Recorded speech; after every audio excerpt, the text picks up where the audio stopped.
Well, hello everyone, and welcome to I didn't intend not to do this yesterday, but I did it anyway today. So, hello everybody, and welcome to the Gear Change Show on Sunday. Sorry I didn't do it yesterday. I was recording content yesterday, and I wanted to. I was recording content yesterday and Friday. So I wanted to do a gear change show today. So yeah, everybody, welcome back to the gear change show. And the topic of today is my first trip to Landmark Park back in 2007. This might take 20 minutes, maybe half an hour. So back in 2006. I wanted to go to Landmark Park. Unfortunately, at the time, it was July 4th weekend, and it was always a problem to go on July 4th weekend. Now, I missed the July 4th weekend. I didn't get to watch the Audi R8 close out its championship career. It's championship slash it's a great career. So 2007, I was always, I think it was around I think it was April, May 2007. My dad started asking me about how she goes, where's Landmark? So we actually ended up going to the track. 2007, so what do we have?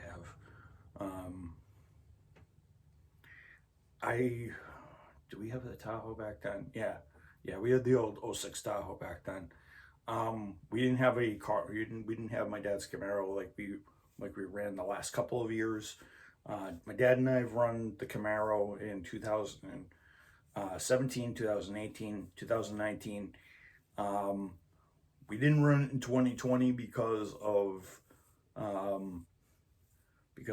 race didn't go on. 2021 it kind of rained, so we kind of wanted the good car. We wanted the Yukon to be with us.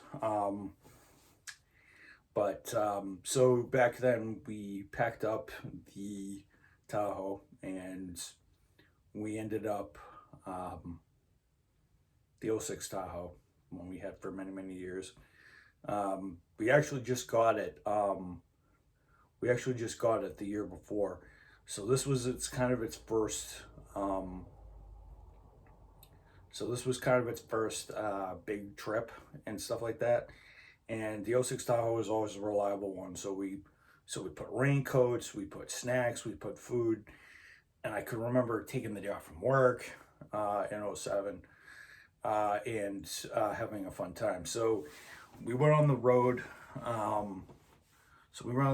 We went for a couple of hours, and then we kind of, I remember getting up at 4:30 in the morning, and actually, no, I ended up getting up like 5:30, 6 in the morning, and we ended up getting up at like 5:30. We didn't get out till like 6:30 in the morning. I remember we would be driving over 100 and like 30 miles, 150, 160 miles. It would take us a little over 3 hours. So I remember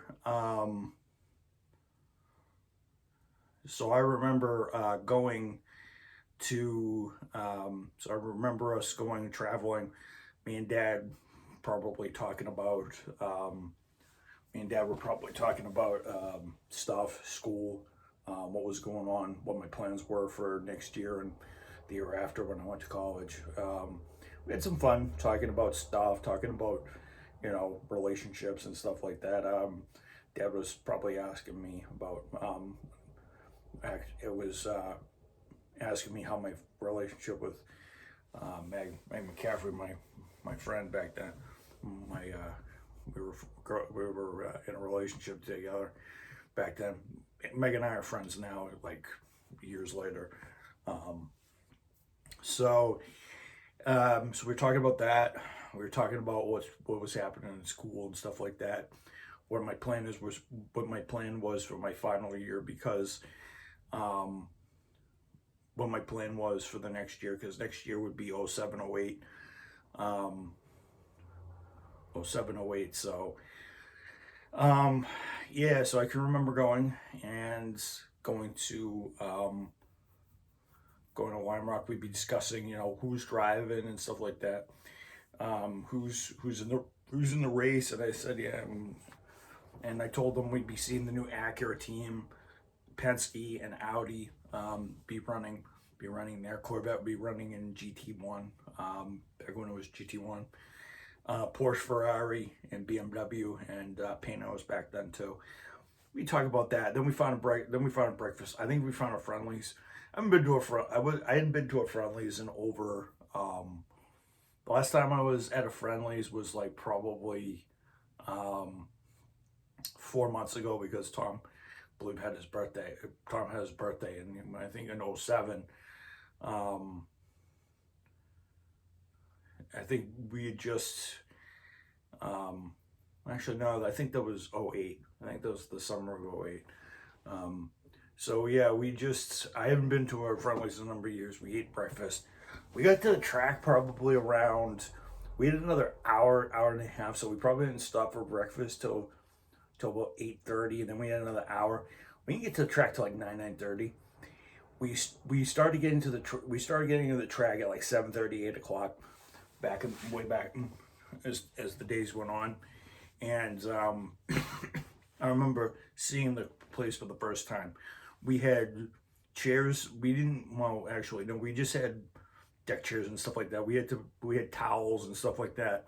I think it was the year after we had chairs that actually had roofs on them and tops on them that we could actually use to actually repel sand, repel all the water or any of the heat that we had. I remember putting on sunblock every single hour. So we went to the paddock, and so I remember we went to the paddock, and so yeah, I remember we went to the paddock. We got to see some of the cars for the first time. The cars were a lot smaller, and then we got to see all the real good race cars and all this other stuff. We got to see the Corvettes and stuff like that.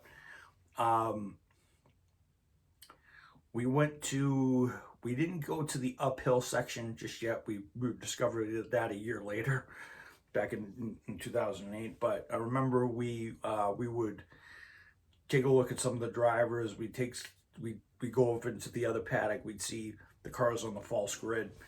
And we walked around for a little bit, and then the IMSA guys at 10 o'clock had their warm up, and we were able to see them warm up, see the cars run. And then about an hour and a half later, while we were having lunch, we were actually told that there was an autograph session. We actually went down to the autograph session after we got the announcement that there was going to be one at 12 o'clock. And I ended up getting autographs from Audi and Porsche and Corvette and Acura. I remember in 07, in 07 we ended up, because I remember getting Highcroft Racing's autographs. Remember we went back on the hill, and we didn't go down to the grid because we were trying not to move a lot. It was very hot that weekend, and we found out from some people who came up there that we could actually go down to the grid and actually see some of the cars. And there was a grid walk that we could do, and we went down probably the last. We did do the grid walk. We went to do the grid walk. We went down. We went to the and it was in the front straight, not the pit lane area where they did it. whether they're doing it in the WeatherTech days, they're doing it in the pit lane now, which I think is stupid because there's a lot more space on the front stretch to place all the cars. And I remember looking at the Audi, the Porsches, and the Dyson racing cars. I remember Dyson bringing along their 962. We actually got to see the 962 up close because 962 is a huge thing, and Dyson Racing was a huge race team. We were cheering on to win, although Penske themselves were always favored to win the race and overall. So I remember, and before the race started, there were two races. We had Formula BMW, which are these little Formula cars, these little Formula One cars with a little thin wing and a 1.8 140 horsepower BMW engine. And we saw those race, pretty interesting race. And then there was the IMSA Lights race after it. The IMSA Lights race, the race is usually about an hour. And that was going on just before the autograph session and stuff like that. So we got to see some pretty cool racing before it. And then when we got off the grid, we went back up we ended up seeing the guys do their reconnaissance lap. Audi, I think, was leading because they put in some sewer fashion. I think Alan McNisher, Ronaldo Capel put in some very fast lap. And very fast lap. But what's cool about the grid, the false grid, the grid that you can walk up on it, is it's such a cool atmosphere inside the paddock area. So the paddock area at Lime Rock is pretty cool because you can see all the race cars. You can see all the race cars up close. You can see some of the drivers talking to their engineers, and you go around there. There's a paddock for the IMSA Lights and the Formula BMW guys. Those fields are very small, so you can see them. Now, some IMSA Lights teams will actually be in some of the bigger teams that run the race will have it. Like I know Intersport Racing had one. I know a couple other ones, and then Formula BMW had their own paddock. You could go see them up and close. There was also a scrutineering tent where they weighed the cars. They made sure the cars' engines were right, make sure they weren't underweight or overweight, make sure their air restrictor was all good. If you guys are wondering what an air restrictor is, for those of the uninitiated, an air restrictor in racing is basically like a restrictor plate in NASCAR, where it restricts the amount of air and fuel that goes into the motor so that it can reduce the power so the cars don't go as fast, or in IMSA's case, a level playing field, and because they have to separate the classes in terms of horsepower. LMP1 is usually between 570 and 750 horsepower if you were the top teams. LMP2 was always between 500 and like 460, 450, depending on what engine you had. If you had a turbo V, you had a turbo 4-cylinder, it usually had 530 horsepower. If it was normally aspirated, it usually had between 480 and 500.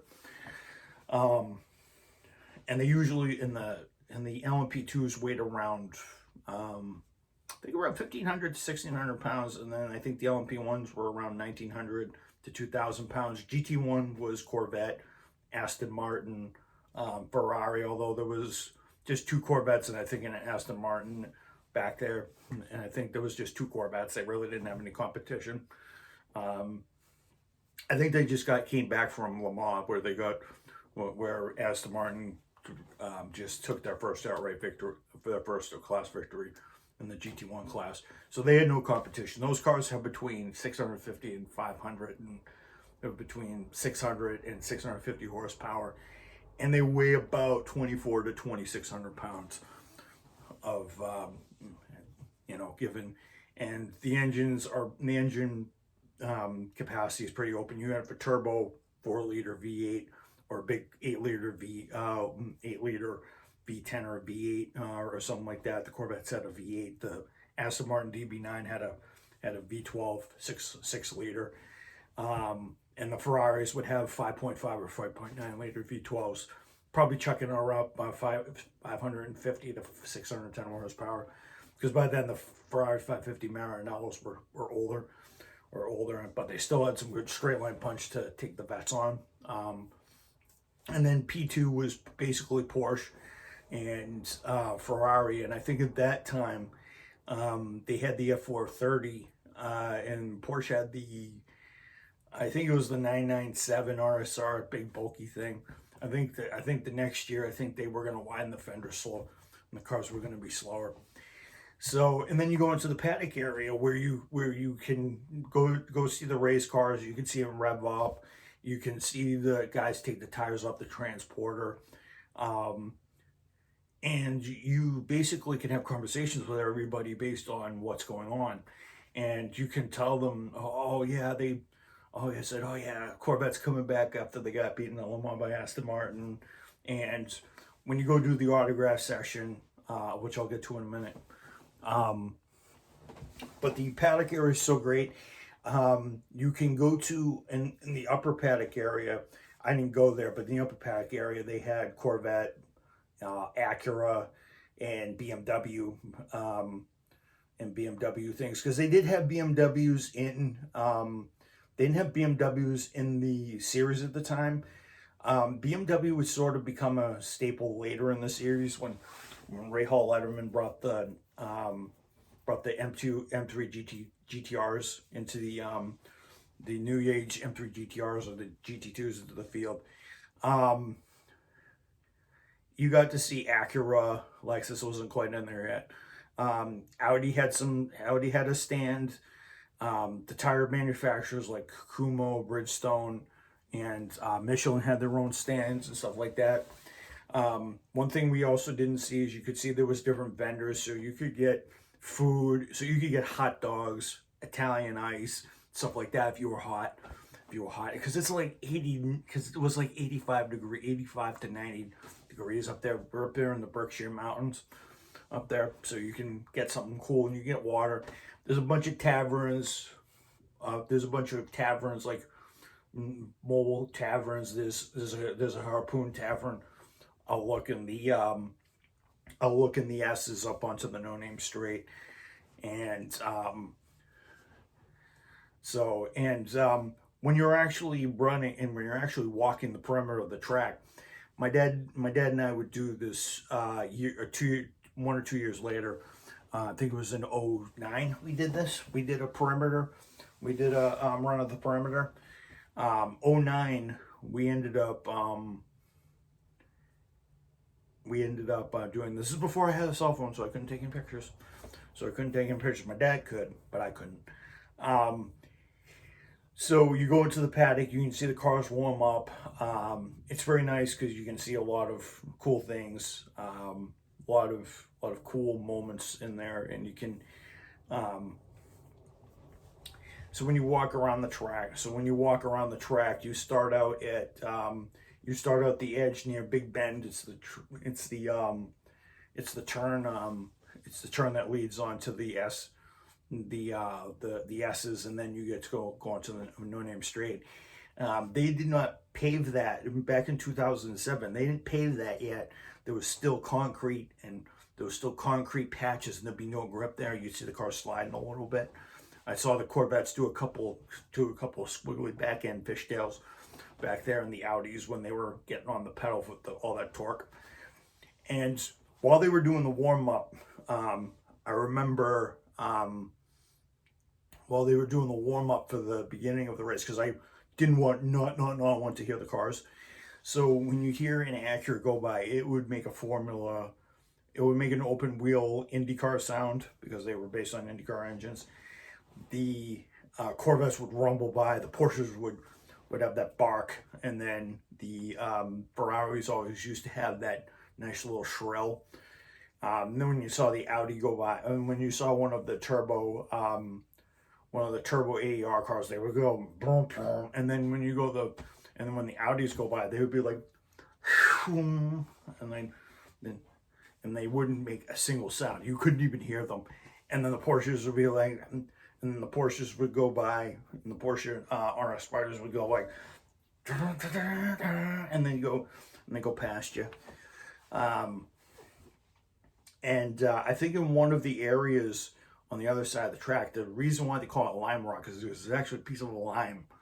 There's actually a piece of lime, a lime rock on the edge of the course.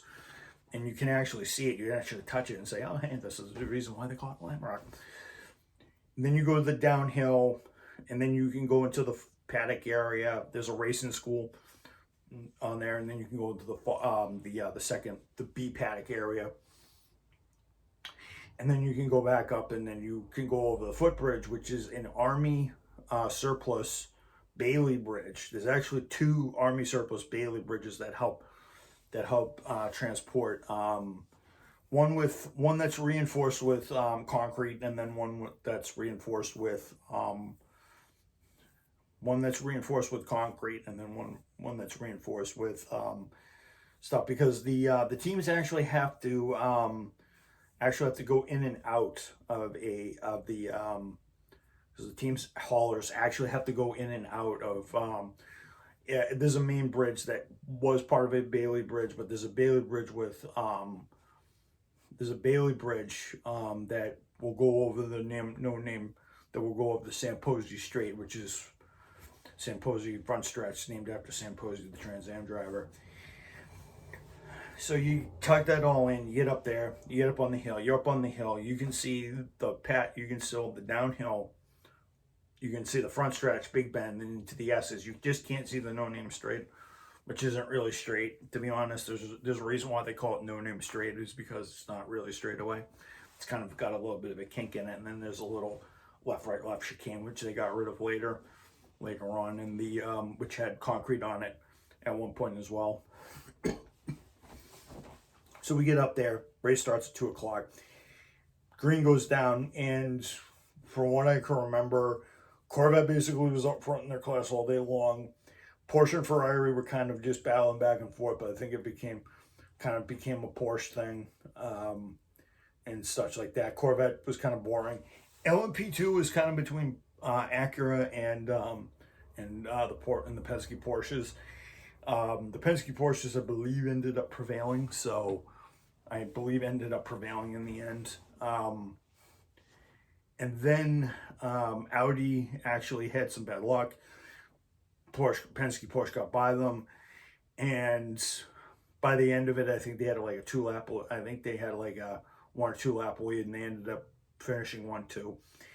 And the win went to Porsche. We actually did not get to see Victory Lane because we had to go home, and we wanted to be on the road at a certain time.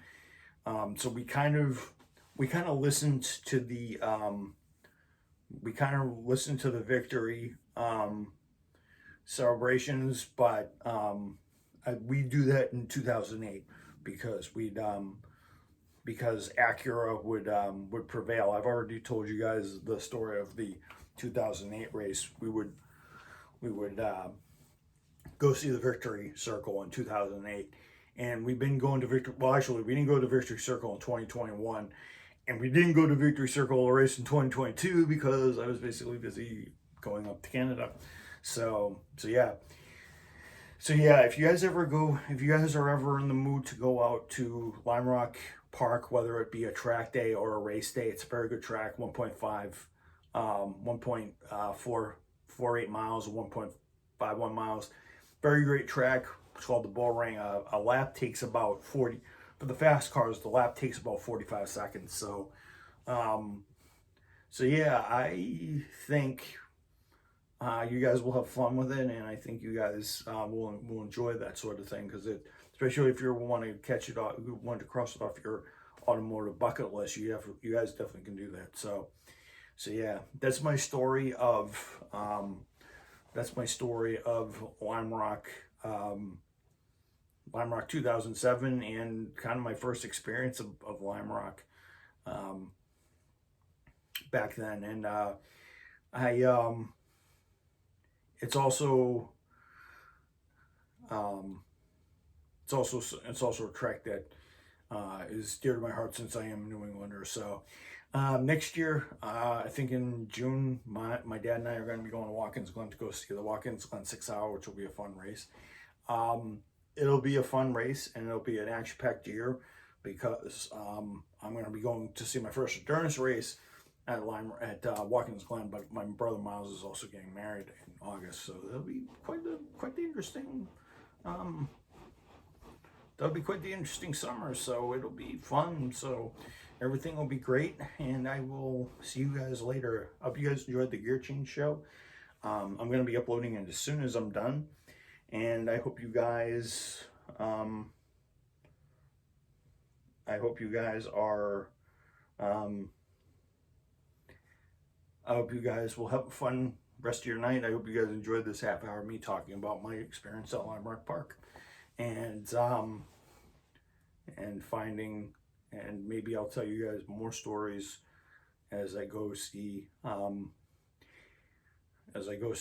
more of them. In fact, I think next week I'm going to tell you guys the story of the 2021 race, the first weather shortened race I've ever been in at Lime Rock Park. So I hope you guys are ready. Actually, no, I might do that one. Actually, I might do that one next time, because I might do. Actually, now that I have my wheel back up, I might talk about the history of my history of sim racing and my interest in racing games, actually, and my first experience with a racing wheel. So not this one, but another one that I had back in back in my childhood. So if you guys enjoyed this episode, give it a like. If you guys want more of this content, subscribe.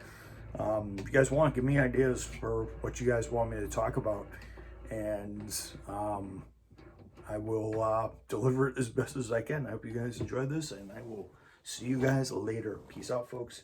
Have a good day.